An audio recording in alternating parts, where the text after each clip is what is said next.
रामेश्वर धाम का पत्थर। हाँ, सही सुना। श्री रामेश्वर धाम का पत्थर यानी कि वही श्री रामेश्वर धाम जहाँ पर प्रभु श्री राम ने पार्थिव शिवलिंग का निर्माण करके श्री रामेश्वर धाम का निर्माण किया, यानी कि शिव की आराधना की। इसके पीछे की कहानी तो आप सभी जानते हैं, लेकिन इस प्रसंग के पीछे एक तर्क है कि हमारे दुखों का अंत, यानी हम कैसे बने, हमारा जीवन कैसे सुखमय हो, यानी कि हर विपरीत परिस्थिति में हम कैसे बने और हमें भगवान से क्या मांगना चाहिए, कैसे प्रार्थना करनी चाहिए। देखिए, सुख दुख हर व्यक्ति के जीवन में आते हैं, हम बिखर जाते हैं। जैसे एक जरा सी महीन रेत होती है, उसको एक गिलास पानी भी उस रेत को बहा ले जाता है, लेकिन जब वही रेत थोड़ा सख्त हो जाता है तो उसको थोड़ा और ज़्यादा पानी डालते हैं, तब वह रेत पिघलता है।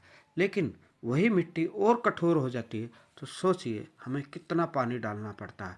लेकिन फिर उसके बाद फिर आइए, जब वही मिट्टी एक चट्टान का रूप ले लेती है तो वह कितने तेज बहाव पानी को रोक लेती है।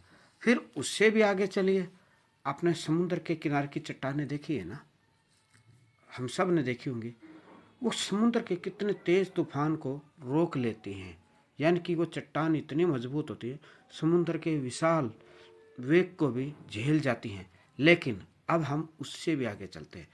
फिर एक पत्थर होता है रामेश्वर धाम का पत्थर, जो पानी में डूबता नहीं। जी हाँ, आपने वही सुना जो रामायण में प्रसंग सुना था, श्री रामेश्वर धाम का पत्थर जो पुल बांधने में काम आया था, यानी कि वो समुद्र के पानी में डूबता नहीं। यानी कि हमें अपने कर्मों से, सत्संग के माध्यम से वही पत्थर बनना है कि हम भी तैरने लगे रामेश्वर के धाम के पत्थर की तरह।